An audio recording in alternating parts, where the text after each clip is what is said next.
Hello everyone, today we'll be taking a deep dive into Paralives, specifically talking about the topics, is the game worth it and is it even good? I spent a whole 24 hours on this game to really get the true understanding of the game's current state, just for the viewers who are on edge of wanting to get the game but are worried it's bad. While 24 hours isn't enough to cover the whole game and see everything, it is enough to get a good look into the game's current state. The first thing I will say before jumping into it is this game is early access with a small group of developers working to push this game out. So when I jumped into this game, I gave it a lot more leeway than most due to this factor. With that being said, I was also aware of the amount of bugs or issues I may have experienced because it was early access. So while yes, I will mention things I ran into bug-wise, that alone wouldn't be a major issue as that is expected in all early access games. Let's start with the character customization, as this is the first thing players are exposed to once they purchase the game. Getting the hang of Paralives customization for characters is pretty simple, and unlike other games such as Sims 4, Paralives has much more freedom in their customization than most games. You can change so much about your character to make it unique from others, like you can even set how much your character slouches. No other game like this has that, and personally I'm a sucker for small details. The only thing I will say as of right now is there isn't many clothing options, as I feel like I'm pretty limited with my options, but this isn't a major thing, as in time goes on we will get more options, and there is already mods for this game which in turn will expand the amount of options for us. For early access though, this is amazing and deserves a solid 8 out of 10. Next is the map. As of right now, we only have one map. It's unsure if in the future we'll have more than just Molino as a source of maps to play on, but for now we just have Molino. Molino is a pretty decent sized town with multiple shops and areas to visit. I really enjoyed how easy it was to move around the town and the wide variety of places to go. The issue I had with the map was the insane FPS drop when moving around town. My PC is pretty decent and it can run things like Sims 4, The Isle, Subnautica 2, and many other games, so I know it's most likely to be the game side of things than my computer lagging to keep up. I've also seen others report lag and FPS drops throughout their gameplay as well, so I'm not alone in this issue. Another thing about the map is sometimes my paras seem to get lost after work and they would stay at their work site until I'd bring them back, or they debug and eventually walk back themselves. I have found resetting the game can help improve this issue, and it doesn't always happen every single time I'm on the game. The last thing I'll mention is the other NPC paras around the map are pretty lively. Places don't really look abandoned or completely empty, but there are places that lack a lot of NPCs, so not every area is heavily populated, and I guess every single one of them has a different count of paras that they have spawning in that certain area. The next topic is gameplay. Gameplay essentially is very similar to Sims 4. You have basic needs, you can cook, clean, repair, and do all the other fun things around the house. And honestly, I love it. The game runs pretty smoothly and I had fun playing the game. Literally this morning, I got up when it was released and played 5 hours and didn't even realize I played for that long. But with that being said, I also ran into a lot of issues. Now keep in mind the household I have is like huge. It has 8+ members in one house, so the chances of running into bugs is much bigger than if I just had 1 or 2 members in the family. Paralives also has these Among Us costumes, so I decided to make all the members of the household wear them, and around an hour into gameplay,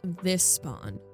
Honestly, the longer I look at it, the more it creeps me out. The character probably stayed like that for another 5 minutes before he went to work and changed his outfit, which fixed the issue alternatively, but it later did reappear on another para. I also did notice for some reason the developers wanted to increase the percent chance of how often characters pulled out their phone to play games on. Literally every time I turned around, the paras had their phones out and were standing in the kitchen playing it. One of my paras discovered the guitar, and after that I didn't see them anywhere else in the household but with that guitar, playing it 24/7. One of the funniest things that I did encounter was that some of the paras lacked the ability to grab food already made or even cook, so they would stand for hours in front of the fridge grabbing snacks and hoarding the fridge. Not to mention, but somehow breaking the fridge too every time I turned around. I rarely saw any paras grabbing food unless I commanded them to actually grab the food and eat it. They were always going to the fridge grabbing a snack, which the only snack by the way is apples, so half of my paras were living on just straight apples every single day. One of the things I found really cool about the game is you can make a group of paras clean. So if they are talking to each other, for example, and you command one of them to clean, the other will join in, same for cooking. Although sometimes one will just stand there and think while the other does all the labor. So while it's a cool subject, not a lot of times does this actually work, but I was surprised I found this out when I was trying to make one of my characters cook and he was currently talking to somebody. I also like that each day day, the storytellers will give new buffs or gains depending on what you choose, and also depending on what storyteller you do choose. It added a bunch of gameplay and always kept things running in the game, so I didn't feel like I was sitting in one place. I wasn't a big fan of the lack of emotions from the characters either, and I'm not talking about facial expressions because I couldn't see any of my paras' faces. They all had Among Us character costumes on, but more so their reactions. I had a para who had 2 lovers for some reason, and one of the lovers was in the room while he was flirting with another para. They just stood there. They didn't really react. They didn't show any emotion. They didn't have any emotions pop up on their screen saying they were jealous or anything like that. They just thought it was another normal Monday. This isn't a major big deal because this again is early access, and this could be implemented in the future where they'll actually react to each other doing certain things, but I didn't see a lot of emotions when it came to the paras reacting to what other paras were doing. For instance, also going to the bathroom. For some reason, paras would stay in the bathroom after using it, so then when another para would walk in, they'd get embarrassed because there was another para in there while they're using the bathroom, but they just stood there. They just got embarrassing emotions and they just stood there. They didn't really do anything. They didn't seem shocked and nothing like that. Now, the last thing in gameplay I will talk about in today's video is babysitting. As we know, Sims 4 wasn't the best when it came to Sims taking care of their children. They would leave them starving and on the floors more than in the cribs. And it is safe to say Paralives isn't that. In fact, it's the complete opposite. My parents would overcare for the babies that they had. One got stuck in a loop of changing its diaper, and then eventually another para stepped in and got stuck in the same loop as well. But thankfully, babies don't spend too much time on the floor, and I say not too much time as they still do the same things sometimes by leaving the baby on the floor or starving. And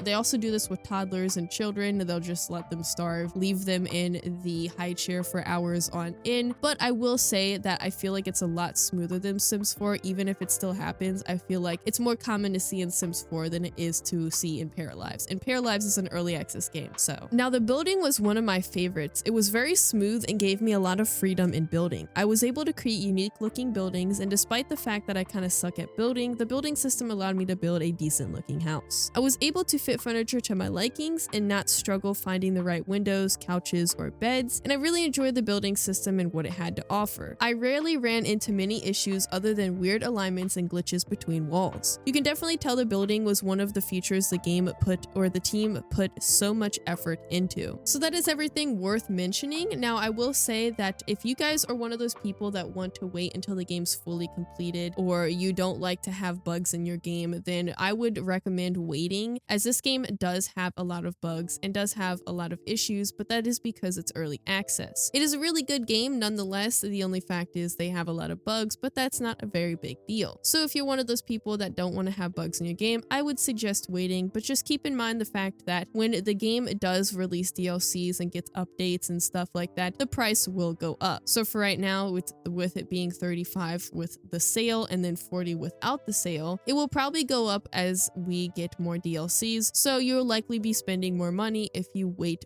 for the future of this game. But this game has massive potential to basically expand over Sims 4 and do even more than what Sims 4 could ever do. Honestly, I'm very excited for this game's future as it has a bunch of potential. But that will be it for today's video on the game. Let me know what you guys think in the comments below if you guys have different opinions and what you think is the best part about this game. And I'll see you guys in the next video. Bye!